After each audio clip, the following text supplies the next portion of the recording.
The clinking of silver cutlery against fine china was almost a melody, a subtle accompaniment to the hum of important conversations and restrained laughter. It was a gala night, a charity event where power and money converged to celebrate themselves, disguised as philanthropy. On stage under the golden spotlight, a small girl about 12 years old held the microphone with both hands. Her name was Leah Ribeiro, and the silence she imposed on the audience was denser than the velvet of the curtains. Beside her, her mother, Alessia Pavlidis, watched with a heart in her throat. In the front row, tech magnate Marco Miller, a man whose fortune was as vast as his ego, watched her with a condescending smile, like one watching a mandatory children's play. The girl cleared her throat. I speak 9 languages, she said, her voice a little shaky, but clear. Marco Miller's smile turned into a short, audible laugh, a sound of disdain that cut through the air and reached the stage like a slap. He leaned towards the woman next to him, whispering something that made her laugh too. The humiliation was public, instant. The shock, however, was yet to come. Where are you watching this story from? Tell us in the comments. And if you believe that true power lies in seeing what others ignore, subscribe to the channel so you don't miss what happens next. Leah's journey didn't begin on that stage, under the spotlight and the scorn of a millionaire. It began in silence, a silence that her mother Alessia initially didn't understand. For Alessia, Leah's early years were a puzzle with pieces that didn't fit. While other children babbled, Mama and Dada, Leah remained in her own world, a universe rich in observation, but poor in words. Her large, expressive eyes followed the patterns of light on the floor, the dance of leaves in the wind, the movement of people's lips, but her own mouth remained closed. Alessia remembered with sharp pain the feeling of helplessness. She read to Leah, every night sang lullabies, described the world in vibrant detail, hoping that one of her words would serve as a bridge to her daughter's silent universe. But the bridge didn't materialize. Instead, the meltdowns came. The world, for Leah, was a sensory assault. A t-shirt tag was like barbed wire on her skin. The noise of a blender was an air raid siren in her ears. A supermarket, with its fluorescent lights, ambient music, and the chaos of carts and people, was a battlefield she just wanted to escape. Alessia learned to identify the signs, hands covering her ears, her body stiffening, her gaze lost in the void. These were the preludes to an internal storm that erupted in uncontrollable crying and screaming. It was in these moments that Alessia felt the weight of judgment, the stares of strangers in the supermarket aisle, the whispers of spoiled child, the unsolicited advice from a neighbor about setting boundaries. No one saw Leah's agony. They only saw the inconvenience. The autism diagnosis came at 4 years old. The word sounded in Dr. Arthur Petrov's office like a verdict. Alessia felt a mixture of relief and despair. Relief at finally having a name for the puzzle, a reason for the silence and the storms. Despair at not knowing what that name would mean for her daughter's future. Her husband, Antoni Silva, a practical man of few words, reacted with denial. She's just shy, he'd say. It's her time. All children are different. Antoni loved his daughter, fiercely, but his logical mind refused to accept a label he couldn't fix with tools or a clear action plan. This initial denial created a rift between them. Alessia felt alone, navigating a sea of information, therapies, and frightening prognoses, while Antoni clung to the hope that one day Leah would simply wake up and be like other children. Their home, which should have been a sanctuary, became a place of silent tension. Alessia cut off all the tags from Leah's clothes, cooked only foods, with textures she accepted, and kept the house in a quiet, calm dimness. Antoni, on the other hand, tried to encourage Leah to face the world, taking her to noisy parks or family parties that invariably ended with Leah in meltdown and Alessia heartbroken, picking up the pieces of her daughter and her own hope. Alessia remembers one night in particular, after a disastrous birthday party. Leah was on her bedroom floor, organizing her few toys, small, colorful wooden blocks, into perfectly straight lines for hours on end. It was her way of restoring order to a chaotic world. Alessia sat on the floor beside her, not touching her, just watching. Tears ran silently down her face. She wasn't crying for Leah, but for herself, for the loneliness, for the fear.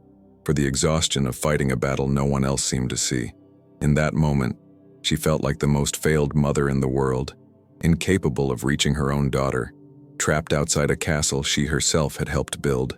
She wondered if she would ever hear Leah's voice saying, "I love you." That wish, so simple for most mothers, seemed like an unattainable dream, a luxury she might never be granted.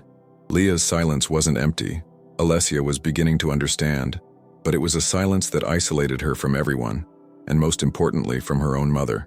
And that pain was the deepest of all.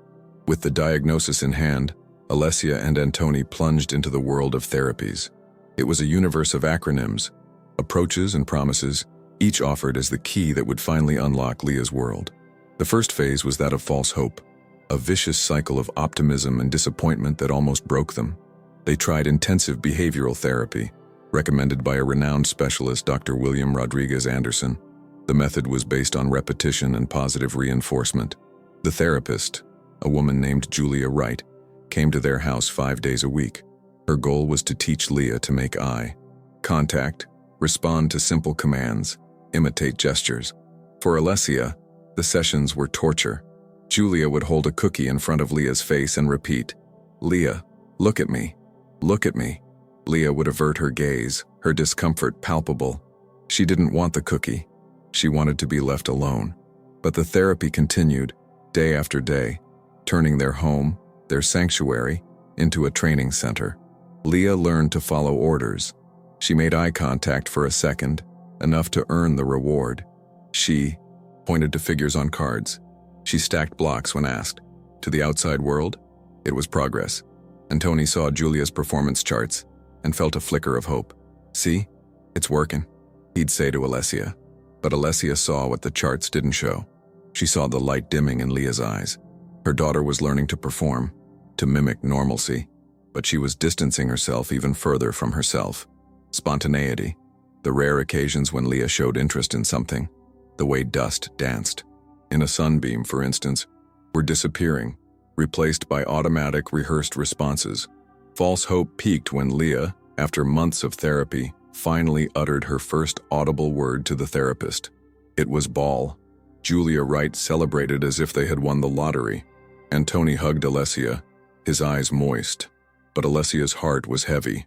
The word hadn't been spoken to her or to her father. It had been a response to a stimulus, an exchange for a compliment. It seemed empty, mechanical. Disappointment soon followed, in the form of a school evaluation. The preschool they had chosen, which claimed to be inclusive, summoned them for a meeting. The principal, Kiara Martin, and Leah's teacher, Olivia Vo Thompson, sat in front of them with serious expressions. They had reports. Leah did not integrate. She did not participate in group activities. She presented disruptive behaviors, which was how they referred to her sensory meltdowns. The recommendation was clear. Leah needed a special school. The word special sounded like a euphemism for separate. They wanted to remove her from the regular environment, put her in a box where she wouldn't hinder the learning of other children. It was a devastating blow. All the effort, all the money spent on therapies, all of Leah's performance of normalcy had not been enough. The world still didn't want her as she was. Social pressure was also relentless. Well-meaning relatives offered advice that sounded like accusations. "You might be pampering her too much," an aunt would say. "In my day, none of this existed and everyone managed," commented an uncle. They suggested diets, supplements, stricter discipline. Each piece of advice was a small stab at Alessia's confidence as a mother. She felt judged from all sides, by the school, by her family, and even by herself. In her darkest moments, she wondered if they were doing everything wrong. Maybe Antoni was right. Maybe they should push her harder. Maybe they should insist she go to parties, that she endure the noise, that she get used to the world. But then she would look at Leah, curled up in her safe corner, finding peace in her patterns and rituals, and her heart would tell her that forcing her to fit into a mold that hurt her was the greatest cruelty of all. The low point came during a consultation with a new specialist, a neurologist recommended as one of the country's leading authorities, Hugo Ahmed Chelik. He barely looked at Leah. He flipped through her reports, asked a few monotonous questions, and finally gave his opinion with clinical coldness. Expectations need to be realistic. he said, looking at Alessia. Many of these children will never be fully independent. You need to prepare for a future of ongoing care. At that moment, the false hope died completely. Alessia left the office feeling hollow inside. The future, which had once been a blank canvas, now seemed like a pre-written, desolate script. She looked at Leah in the back seat of the car, humming a wordless melody to herself, perfectly content in her world. And for the first time, Alessia allowed herself to feel anger. Anger at the specialists who saw her daughter as a collection of deficits. Anger at the school that saw her as a problem. Anger at the world that demanded everyone be the same. That day she stopped looking for a cure for Leah and started looking for a way to understand and protect her world. The conflict wasn't just external, with schools and specialists. It lived within the walls of their home. Antoni, Leah's father, was still fighting an internal battle. His difficulty in accepting the diagnosis didn't stem from a lack of love, but from an excess of it, mixed with a deep sense of masculine responsibility. He was an engineer, a man who fixed things, and his daughter, the person he loved most in the world, was something he couldn't fix. This helplessness frustrated him and at times made him distant. He saw Alessia's therapies as a maze of theories and feelings, while he yearned for a practical solution. The tension between them was like static electricity in the air. Discussions rarely happened openly. They occurred in prolonged silences, in looks that said more than words. When Alessia canceled a family dinner because Leah was having a difficult day, Antoni saw it as a retreat, a surrender. "We can't live in a bubble forever, Alessia," he argued. "She needs to learn to deal with the real world." "This is her real world, Antoni," Alessia would retort, her voice choked with frustration. "The world isn't just what's comfortable for us. It's noisy and painful for her. Protecting her isn't pampering her. It's allowing her to survive." School became the main battleground. After being rejected by the inclusive school, they enrolled Leah in another, which promised more individual support. The new teacher, Hannah Fod Larson, was kind and patient, but the social structure of childhood is brutally simple. Children form groups, share secrets, run together in the playground. Leah did none of that. During recess, she would sit near a fence, watching ants march in a perfect line, or stay in the library, leafing through art books, fascinated by the colors and shapes. Her solitude was an invisible wall that the other children didn't know how to breach. There was a girl in her class, Bianca Petit, who seemed to have a cruel curiosity. She led a small group that would sometimes surround Leah. "Why don't you talk?" Bianca would, ask, with an insistence that bordered on intimidation. "You're weird." Leah wouldn't react. She would simply disengage, retreating into herself, a place where their words couldn't reach her. Alessia learned about these incidents from Hannah, the teacher, who felt guilty for not being able to prevent them all. Each report was like a knife in her chest. The image of her daughter, small and defenseless, being surrounded in the playground, was unbearable. She went to the school, talked to the principal, but the answer was always the same. "Children are like that. We're doing our best." Alessia and Antoni's dilemma deepened. How to prepare Leah for a world that seemed determined not to understand her. How to teach self-defense to someone who didn't use words to fight. Antoni, in his frustration, suggested that perhaps the special school was the best option. "At least there she'll be with people like her. No one will find her strange," he said, his voice low. "She's not people like her, Antoni. She's herself." Alessia exploded. "Putting her there is giving up. It's telling the world they're right, that she doesn't belong." The most painful human conflict, however, happened in the most mundane moments. At a dinner at Antoni's parents' house, Leah's grandfather, a traditional man, tried to force her to give him a goodbye kiss. Leah stiffened. Unsolicited physical contact was a violation of her space. She struggled and began to whimper. The grandfather, offended, backed away. "This girl needs discipline," he said to Antoni, loud enough for Alessia to hear from the kitchen. Antoni didn't defend his daughter. He remained silent, torn between respect for his father and the need to protect his daughter. That silence was more painful for Alessia than any word. That night in the car, the ride home was tense and silent. When they arrived, Alessia put Leah to bed and then went to find Antoni in the living room. He was sitting in the dark, his head in his hands.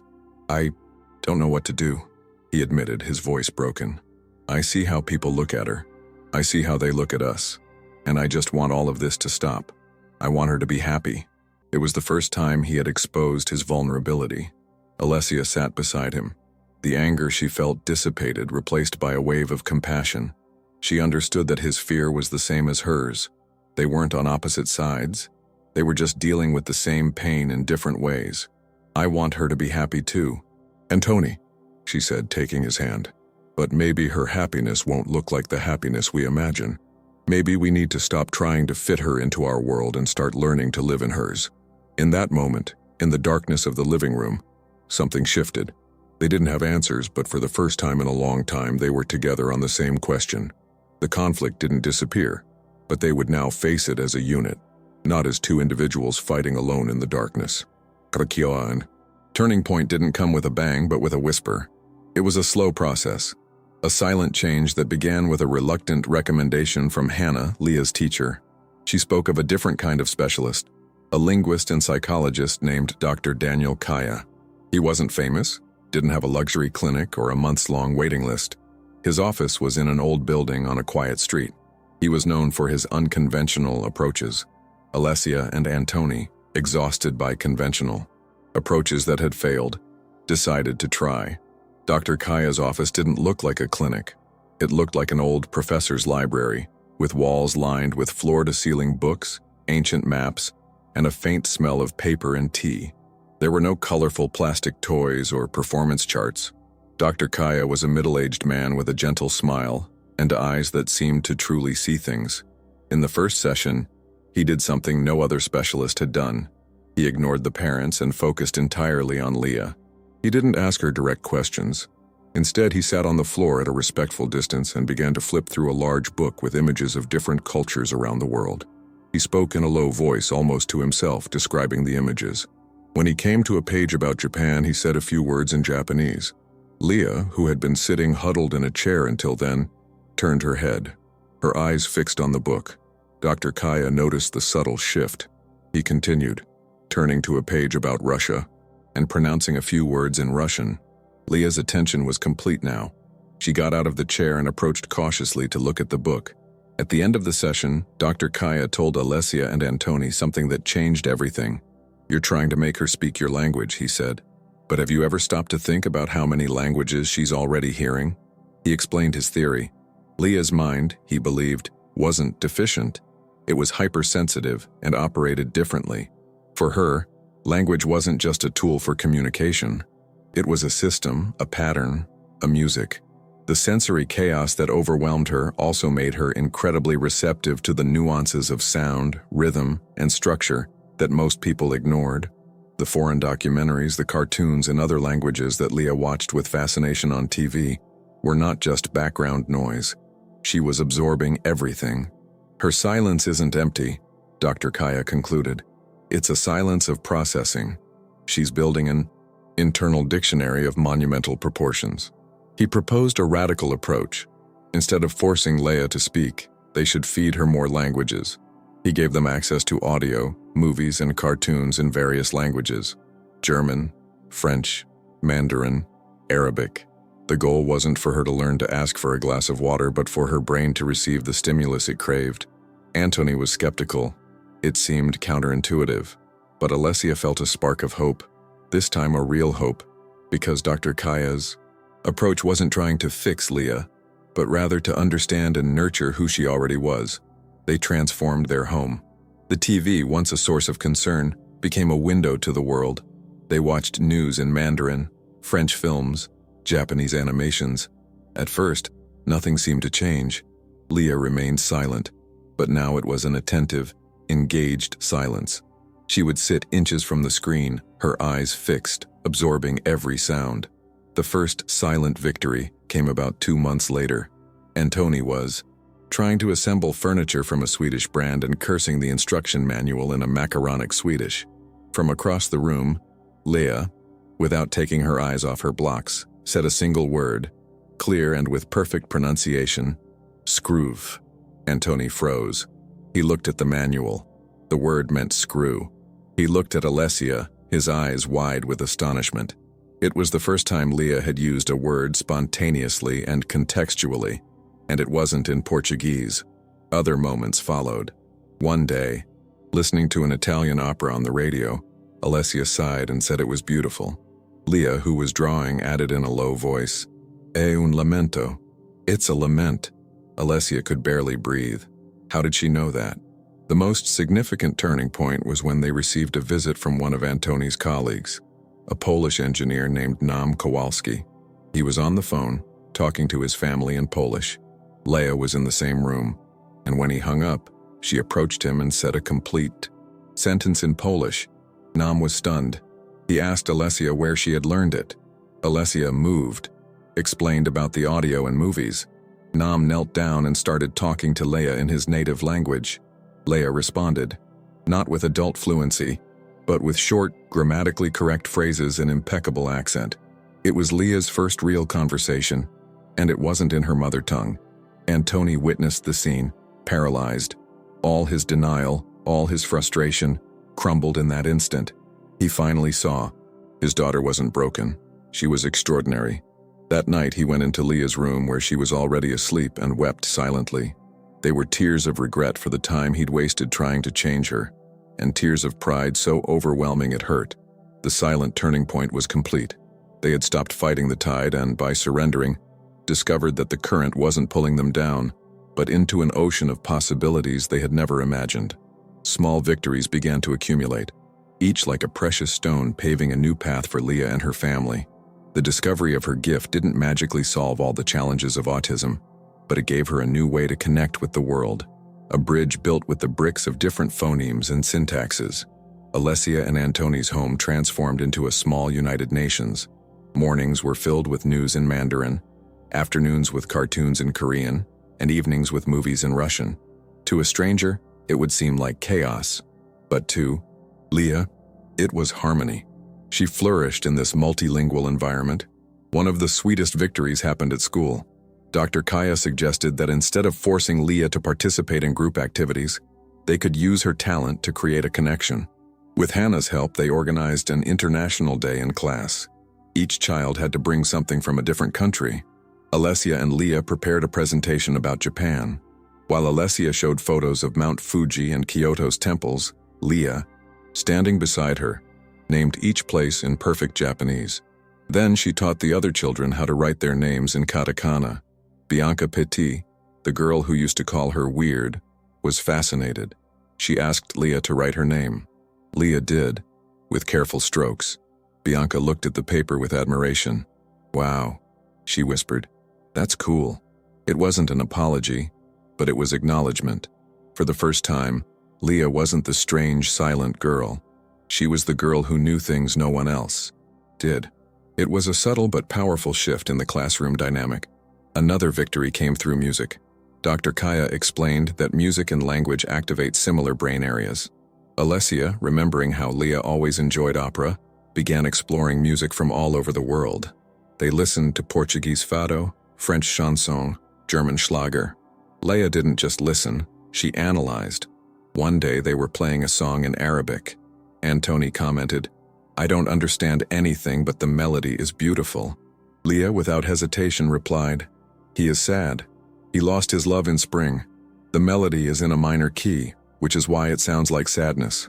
Alessia and Antoni exchanged astonished glances. She wasn't just translating the words, which would have been impressive enough. She was translating the emotion contained in the musical structure, connecting music theory to human feeling. Her gift was deeper than they imagined. Leah's relationship with her father also transformed. Antoni, the engineer, began to see his daughter's ability as a complex and fascinating system. He bought language learning software, not to test her, but to learn from her. They spent hours together, he with his laptop and she with her tablet, exploring the grammatical structures of Turkish or the declensions of Russian. He asked questions and she answered. They were conversations about direct objects and irregular verbs, but they were the most profound conversations they had ever had. He was no longer trying to fix her. He was admiring her internal engineering. One afternoon, while studying French, Antoni mispronounced a word. Leah corrected him gently. repeating the word with the perfect intonation. Antony smiled. "Thank you, teacher," he said. Leah gave a small smile, a glint of pride in her eyes. In that moment, the dynamic between them inverted. He was no longer the father trying to guide a lost daughter. He was a student learning from a master. The greatest victory, however, was the one that came from Leah herself. With the confidence her gift gave her, she began to use language to express her own needs. Instead of having a sensory meltdown in a noisy environment, she learned to say, sometimes in Portuguese, sometimes in English, "Too much noise. I need quiet now." She could name her feelings. "I'm overwhelmed. This is too bright." They were simple phrases, but to Alessia, they sounded like the most beautiful poetry. Language, in its many forms, gave Leah the tools to navigate the world that had previously assaulted her. One day, Alessia found Leah in her room, looking out the window. She seemed thoughtful. Alessia sat on the bed, waiting. After a long silence, Leah turned to her. "Mom," she said in clear Portuguese. Alessia's heart skipped a beat. Leah rarely called her that. "Yes, dear?" Leah looked directly into her mother's eyes. A long, effortless eye contact. "I love you," she said. And then, as if to ensure the message was fully understood, in all its depth, she repeated the "I" phrase, in French, in Spanish, in Italian, in German, in Japanese, in Russian, in Arabic, and in Polish. Each phrase, a small victory. Together, they were the triumph of a lifetime. Alessia couldn't hold back the tears, but this time, they were tears of pure, overwhelming joy. Leah's and her family's journey was a tapestry woven with threads of pain, hope, and unexpected discoveries.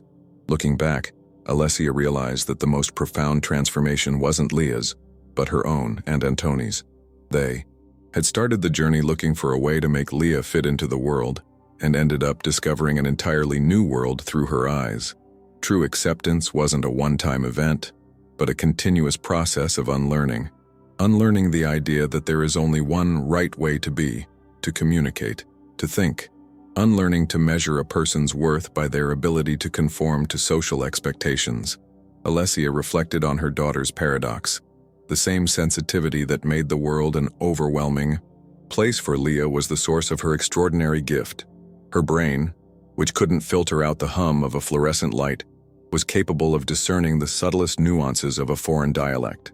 What the world saw as a processing defect was, in fact, a high-fidelity operating system.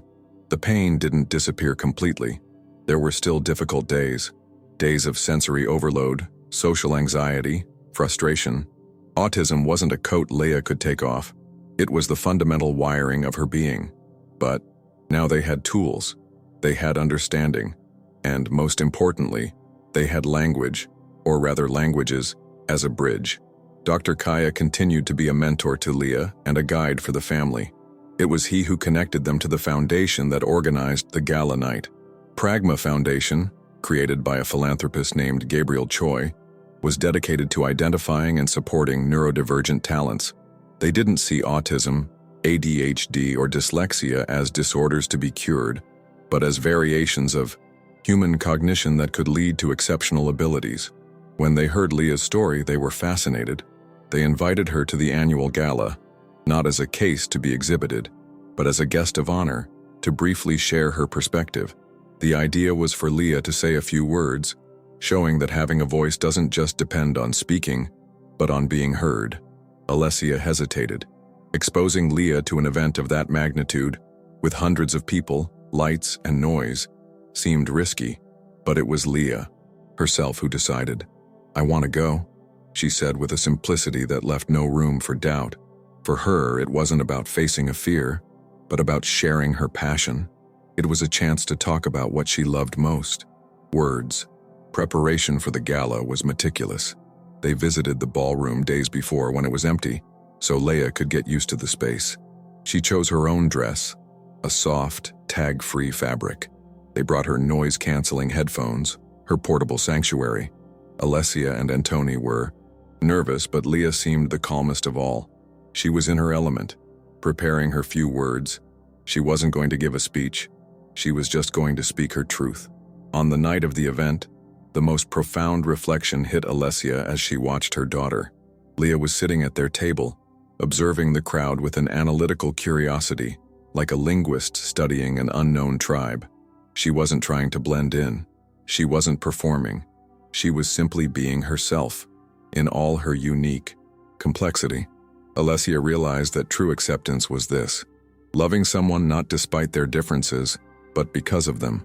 She loved the way Leah's mind worked, the way she found order in chaos and beauty in patterns. She wouldn't trade the daughter she had for the normal daughter she once dreamed of having. The speech by Marco Miller, the main sponsor of the evening, was the ironic prelude to Leah's moment. He spoke of breaking barriers, thinking outside the box, and disruptive innovation. They were empty corporate cliches, spoken by a man who lived within the most rigid box of all, that of privilege and arrogance. When he finished, amidst polite applause, the host, Gabriel Choi himself, called Leah to the stage. "And now," he said, "we'd like to hear a truly unique perspective, a young woman who teaches us that there are many ways to communicate." Alessia held Leah's hand as they walked to the stage. "You can do it," she whispered. Leah looked at her and nodded, not with nervousness but with a calm determination. She wasn't there to prove anything to anyone. She was there to be herself. And that, Alessia understood deep down, was already the greatest victory of all. And then came the moment. Leah, small and resolute on stage holding the microphone, Alessia by her side, a pillar of silent support, and Marco Miller in the front row, exuding an air of bored superiority. Leah made her statement simple and direct. I speak 9 languages." Miller's laughter echoed through the hall. It was an ugly sound, one that tore through the atmosphere of respect Gabriel Choi had tried to create. The contempt was palpable. He didn't see a girl. He saw an act of charity, a piece of entertainment to justify the checks he signed. For a moment, the audience held its breath. Humiliation hung in the air. But Gabriel Choi, the host, was prepared. He smiled calmly and approached the microphone. "An impressive statement, Leah, and I know we have some international guests with us tonight who might like to test that skill of yours." A murmur went through the audience. This was not in the program. Marco Miller seemed even more amused, as if he were about to watch a comical disaster. Choi looked at the audience. "Mr. Antoine Yamamoto, I believe you have a question for our young guest?" An elegant man with Asian features stood up. It was the Japanese consul. He bowed slightly to Leah and asked a complex question in Japanese about the perception of wabi-sabi aesthetics among modern youth. Leah listened attentively, her head tilted slightly. Then, in the same fluid and respectful Japanese, she responded. She didn't just translate the concept. She elaborated on how imperfection and transience could be seen in video games and digital art, connecting an ancient concept to her own world. Antoine Yamamoto's jaw dropped slightly. He bowed again, this time with deep respect, and said, "Arigato gozaimashita." The hall erupted in a buzz of surprise. Marco Miller's smile faltered. Choi continued, "Frau Nina Berg, from the German delegation?" A stern-looking woman stood up. In rapid, technical German, she asked Leah about the syntactic differences between the Northern and Western Germanic languages. Without hesitation, Leah replied in perfect German, citing examples from Dutch and Swedish to illustrate her point. The woman sat down, visibly impressed. With each question, the atmosphere in the hall shifted. Skepticism turned into astonishment, and astonishment into admiration. A Russian diplomat, Dmitry Kato, asked about Pushkin's poetry. A Brazilian businessman, Georgia Cardoso, spoke with her in Portuguese about regional variations. A Romanian artist, Artem Dumitrescu, inquired about the origin of a word in his language. Leah answered them all. Her voice, once trembling, was now firm and confident. She wasn't showing off. She was sharing her universe, and it was a vast and brilliant universe. Cell phones began to come out of pockets. People were recording. The public humiliation Marco Miller had tried to inflict was turning into his own downfall. His face had gone from mockery to confusion, and now to a shocked paleness. He was the center of attention, but for all the wrong reasons. People were no longer looking at Leah with pity, but at him with disdain. The whispers were now about him. Did you see his face? What arrogance! The girl destroyed him without raising her voice. The final blow was subtle. Gabriel Choi thanked the international guests and turned to Leia. "Thank you, Leia. That was absolutely extraordinary." The applause began, genuine and warm. Alessia hugged her daughter. The tears now flowing were of pride so immense it barely fit in her chest. And Tony, in the audience, applauded on his feet, his face overflowing with emotion. As the applause continued, Leah did something unexpected. She walked to the edge of the stage, the microphone still in her hand. The hall fell silent again. She looked directly at the front row, at Marco Miller's pale, frozen face. And then, she delivered her last line of the night. A short, elegant, and absolutely devastating sentence, in Portuguese, so that everyone, especially him, would understand perfectly. Words have more value when you listen. The silence that followed was profound. There was nothing to say. The sentence hung in the air, a final condemnation of his arrogance and ignorance. The sharp sound of breaking glass was heard. A waiter, passing near Miller, saw the champagne glass slip from his trembling hand and shatter on the floor. The golden stain spread across the dark carpet, a perfect symbol of his shattered public image. Leah handed the microphone to Choi, took her mother's hand, and walked off stage. Not as a victim who overcame, but as a silent queen who had won without needing to fight. The world hadn't changed her. She had changed the world around her, one word at a time. This story reminds us that the greatest treasures are often hidden in the least expected places, and that true intelligence is not measured by how loudly we speak, but by how deeply we are able to listen. Leah's journey is proof that empathy is the most important universal language of all. If this story touched you in any way, if it made you think about the voices we might not be hearing around us, please show your support. Like, comment with your reflections, and subscribe to the channel. Sometimes, a shared story is the only thing someone needs to hear today to feel understood.